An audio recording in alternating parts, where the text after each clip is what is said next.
ശബരിമലയിൽ യുവതിയെ പ്രവേശിപ്പിക്കണമോ ഇല്ലയോ എന്നുള്ള കാര്യത്തെപ്പറ്റി 9 അംഗ ഭരണഘടനാ ബെഞ്ച് പരിശോധിക്കുന്നു. നമ്മൾ ഈ വാർത്ത നേരത്തെ എല്ലാം കേട്ടതാണ്. ഏപ്രിൽ മാസത്തോടുകൂടി അതിൻ്റെ വാദഗതികൾ പൂർത്തിയാക്കുമെന്നും ഏപ്രിൽ അവസാനത്തോടു കൂടി തന്നെ ഇതിൻ്റെ വിധി വരുമെന്നാണ് കരുതുന്നത്.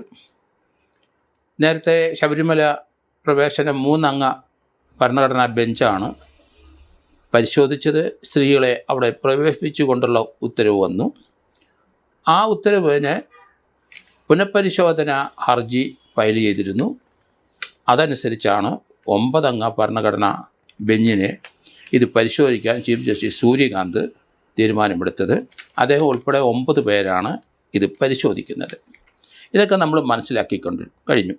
ഇതിൽ 67 ഹർജികളിൽ 2 ഹർജികൾ ഇതര മതസ്ഥരെ പറ്റി ഉള്ള കാര്യങ്ങളാണ്. അതിൽ ദാവൂദി ബോറ വിഭാഗം മുസ്ലിംസിൻ്റെ ഒരു പ്രശ്നമുണ്ട്. അതാണ് 67 ഹർജികളിൽ 1. നമ്മളത് ഒന്ന് മനസ്സിലാക്കുന്നത് നല്ലതാണ്. കാരണം ദാവൂദി ബോറ മുസ്ലിം എന്ന് പറഞ്ഞത് ഗുജറാത്തിലെ ഇന്ത്യയിലെ ഒറിജിനേറ്റ് ചെയ്തൊരു മുസ്ലിം കമ്മ്യൂണിറ്റിയാണ്. അവരേകദേശം 40 ലക്ഷം ജനങ്ങൾ ഇന്ന് ലോകത്തെല്ലായിടത്തും ഉണ്ട്. അതിൽ ഇന്ത്യൻ ഒറിജിനേഷനാണ് ആ മുസ്ലിം കമ്മ്യൂണിറ്റി. അവർ ദാവൂദി ബോറ മുസ്ലിം എന്നാണ് അറിയപ്പെടുന്നത്. ഷിയ മുസ്ലിംസാണ് അവർ. കാരണം ഷിയ മുസ്ലിംസ് നമുക്കറിയാം, ലോകത്തിലെ ഷിയ മുസ്ലിംസ് ഉള്ള രാജ്യം ഇറാനാണ്. ഇന്ത്യയിലെ 90% മുസ്ലിംസും ഷിയ അല്ല, അവർ സുന്നി മുസ്ലിംസാണ്. ഇന്ത്യയിലെ ഗുജറാത്തിൽ മാത്രമാണ് ഈ ഒരു പ്രത്യേക സംസ്കാരത്തിലും ഉള്ള മുസ്ലിം കമ്മ്യൂണിറ്റി ഉള്ളത്. 40 ലക്ഷം പേര് ലോകത്തിൻ്റെ വിവിധ ഭാഗങ്ങളിലുണ്ടെന്നാണ് പറയപ്പെടുന്നത്.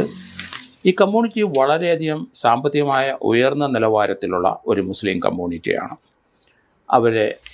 അതിനകത്തിൽ 40 രാജ്യങ്ങളിൽ ആയിട്ട് വ്യാപിച്ച് കിടക്കുന്നെങ്കിലും അവരെല്ലാവരും വളരെ പണ്ഡിതന്മാരാണ്.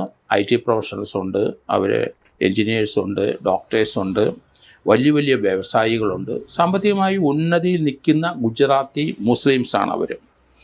അപ്പോൾ അവർക്ക് ഒരു പ്രശ്നം നമുക്കറിയാം, മുസ്ലിം കമ്മ്യൂണിറ്റിയിലെ സുന്നത്ത് ചെയ്യും. അതുപോലെ സ്ത്രീകൾക്ക് FGM എന്ന് പറഞ്ഞ ഒരു കർമ്മമുണ്ട്. സുന്നത്ത് പോലെ തന്നെ സ്ത്രീകൾ ചെയ്യുന്ന ഒരു കർമ്മമാണത്. FGM ഈസ് എ കൾച്ചറൽ പ്രാക്ടീസാണ് ഈ സമുദായത്തിൻ്റെ.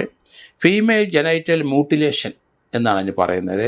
FGM സുന്നത്തിന് എതിരായിട്ട് സ്ത്രീകളിൽ നടത്തുന്നത് ഖത്ന എന്ന ഒരു ചടങ്ങാണ്. അപ്പോൾ അവരുടെ പ്രൈവറ്റ് ഏരിയയിലെ ചില സുന്നത്ത് പോലെ തന്നെ ബ്ലേഡും അല്ലെങ്കിൽ കത്തി ഉപയോഗിച്ചിട്ടുള്ള ചില കർമ്മങ്ങൾ അവർ നടത്തും. അത് ആ കമ്മ്യൂണിറ്റിയിൽ വളരെ സജീവമാണ്. അല്ലാത്തവർ ആ കമ്മ്യൂണിറ്റിയെ സർവൈവ് ചെയ്യാൻ ബുദ്ധിമുട്ടാണ്. ഇങ്ങനെയാണ് പണ്ട് മുതലുള്ള പ്രാക്ടീസ്. പക്ഷേ അടുത്ത കാലത്ത് അവർക്ക് വളരെയധികം വിദ്യാഭ്യാസങ്ങളെല്ലാം വന്നു. ആ സമൂഹം 3-4 തലമുറകൾ വന്നു കഴിഞ്ഞപ്പോൾ വ്യത്യസ്തമായ ചിന്തഗതികൾ വന്നു. സ്ത്രീകൾക്ക് 81% ഈ പ്രാക്ടീസിന് എതിരാണ്. എങ്കിലും അൺകട്ട് ചെയ്യാത്ത ഈ മുസ്ലിം സ്ത്രീകൾ അവരുടെ പല ചടങ്ങുകളിൽ നിന്നും ഒഴിവാക്കുന്നതും അതും അവരെ വേദനപ്പെടുത്തുന്നുണ്ട്. 2017 റമദാൻ ദിനത്തിൽ അവർ ഈ കർമ്മങ്ങൾ സാധാരണഗതിയിൽ നടത്തും. പക്ഷേ ഇപ്പോൾ ആ പ്രാക്ടീസ്, ഈ ഖത്ന എന്ന് പറയുന്ന ആ പ്രാക്ടീസ് കുറഞ്ഞു വരുന്നുണ്ടെങ്കിലും അതിനെതിരായിട്ട് സ്ത്രീകൾ വളരെ ശബ്ദിക്കാൻ തുടങ്ങിയിട്ടുണ്ട്. അങ്ങനെ ഒരു പരാതിയാണ് സുപ്രീം കോടതിയിൽ വന്നിരിക്കുന്നത്. ആ പ്രാക്ടീസ് നിർത്തലാക്കണം എന്നുള്ളത്, എന്നാൽ അനുകൂലിച്ചും പ്രതികൂലിച്ചുമുള്ള പരാതികൾ വന്നിട്ടുണ്ട്. ഈ 40 രാജ്യങ്ങളിലായി വ്യാപിച്ചു കിടക്കുന്ന ഈ 10 ലക്ഷം പേര് അൽ-ദായി അൽ-മുത്തലക്കാണ് ഇത് സ്ഥാപിച്ചത്. ഇപ്പോഴത്തെ 53ാമത് അൽ-ദായി അൽ-മുത്തലക്കായ സെയ്ദ് മുഹമ്മദ് സൈഫുദ്ദീൻ എന്നയാളാണ് 53ാമത് അൽ-ദായി. അദ്ദേഹം ഇന്ത്യയിൽ തന്നെയുണ്ട്.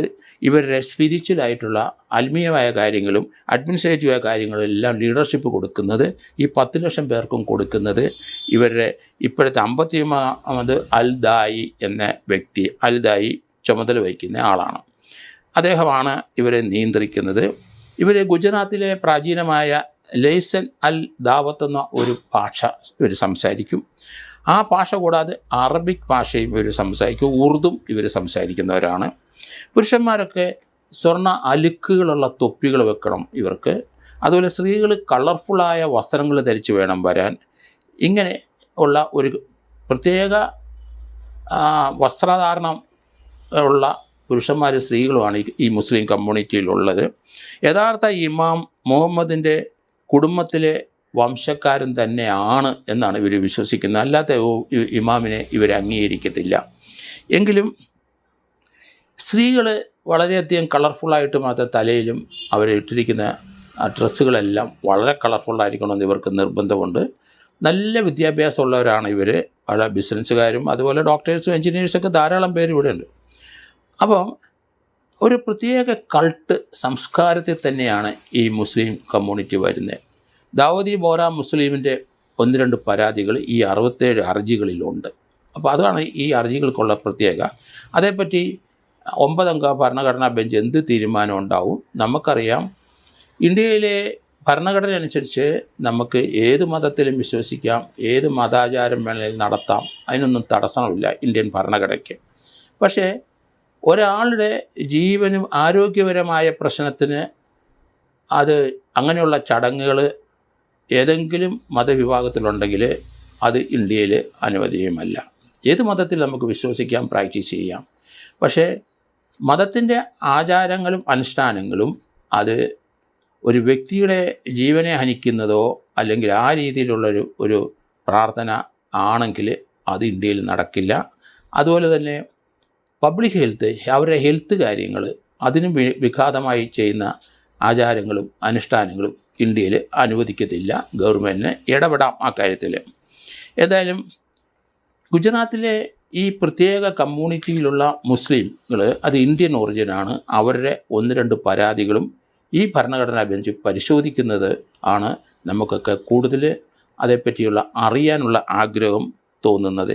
ഏത് രീതിയിലാണ് ഭരണഘടനയിൽ ഇവരുടെ ഈ ഒരു കൾട്ട് അല്ലെങ്കിൽ ഇവരുടെ മതപരമായ ഈ പ്രാക്ടീസിലേക്ക് അത് നിരോധിക്കുമോ അല്ലെങ്കിൽ അണുങ്ങൾക്കുള്ള സുന്നത്തിന് എതിരായിട്ടുള്ള ഖത്ന അത് നിലനിർത്തുമോ എന്നുള്ള കാര്യങ്ങളൊക്കെയാണ് ചർച്ചകൾ കൂടി വരുന്നത്.